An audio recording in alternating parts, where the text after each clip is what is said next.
Welcome to Spring LIB. Okay.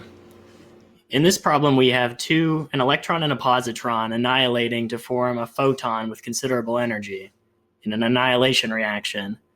We're being asked to find the total kinetic energy of the two particles before colliding and annihilating. We're asked for the energy of the resulting photon, E sub lambda, and we're asked for the wavelength of the resulting photon.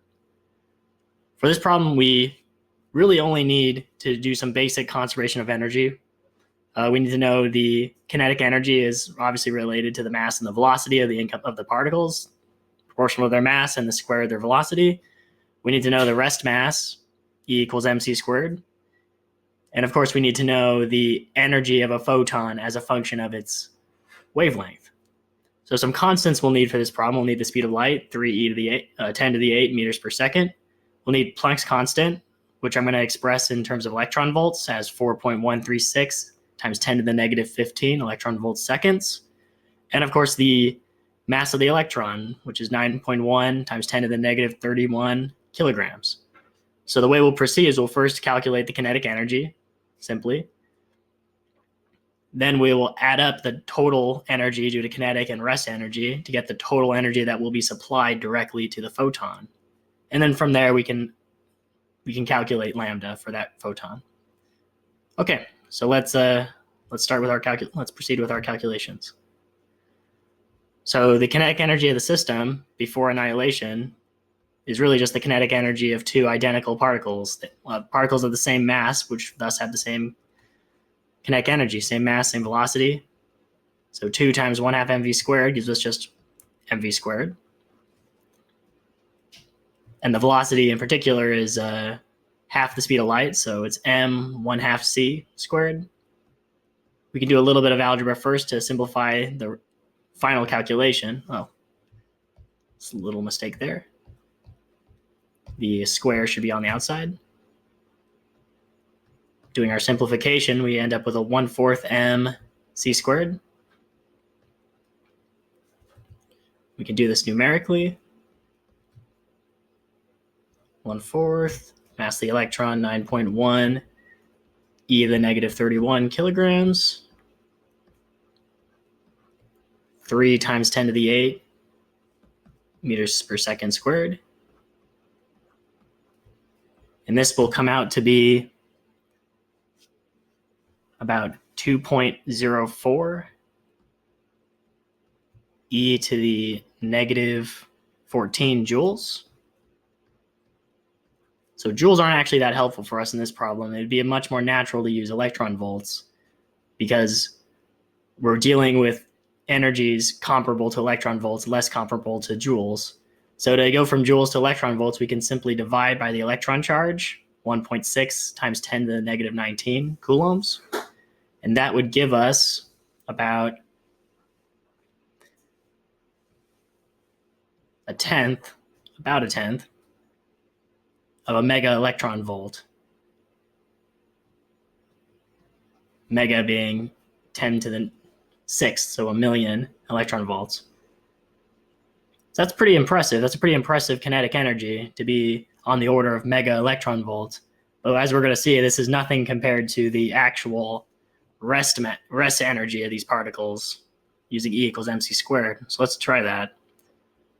So the total rest energy, E rest, is 2 times mc squared, or 2 times 9.1 e to the negative 31 kilograms, c squared, 3 times 10 to the 8 squared. And that's going to give us a much more substantial number. It's going to give us 1.636 e to the negative 13 joules. And in electron volts, that's going to give us on the order of 1 mega electron volt, or 1.024 MeV. So you can see that that even two particles traveling at half the speed of light still have only 1/10 of the energy of their rest mass, which is goes to show why annihilation and nuclear reactions are so powerful. So the total energy, we can just add up the kinetic and the rest energies, K plus E rest. And it's going to give us a result that's comparable to the rest energy because K is much, much smaller. Gives us 1.28 MeV.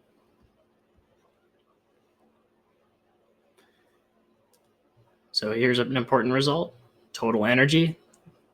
Because the particles completely annihilate, we know that all of that energy is going to go into the energy of the photon because there's no other place where it can go. So this is going to be the energy of our resulting photon, 1.28 mega electron volts. This is an extremely powerful photon. Now, because we know that the energy of a photon is inversely proportional to its wavelength, since E is so enormous, we know that lambda has to be some very, very small number. So it has to be a very, very small wavelength. So lambda, solving for lambda, it'll be hc over the energy of the photon, which is 1.28 electron volts. So now we can plug in Planck's constant, 4.136, e to the negative 15 eV seconds, multiplied by 3 times 10 to the 8 meters per second, as always. Dividing this all by the 1.28 mega electron volts, we are left with a result, a very small result, 9.69 e to the negative 13 meters. So an incredibly small result for the wavelength. So the last question really is, how does this compare to if we didn't have the kinetic energy at all, if it was simply annihilating two particles at rest? Well, it's not that big of a difference. We can just take the rest energy and plug it in, solving for lambda in the same way.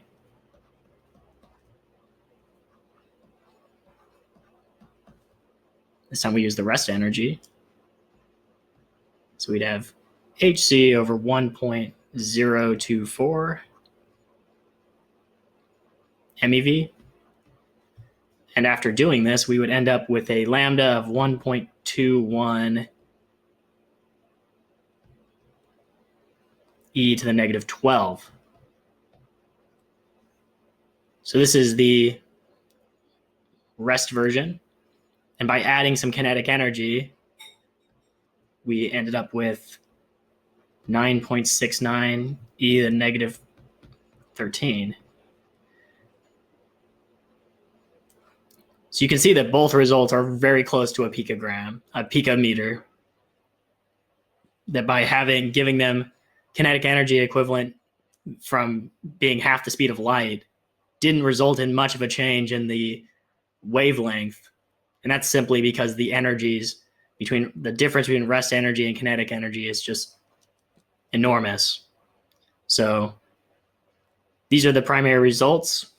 Rest energy is going to be, in the vast majority of cases, going to be considerably larger than any kinetic energy of the particles. Thus, it's going to dominate in contributions to forming the lambda, the wavelength of this resulting photon. So those are the main results. Thank you very much.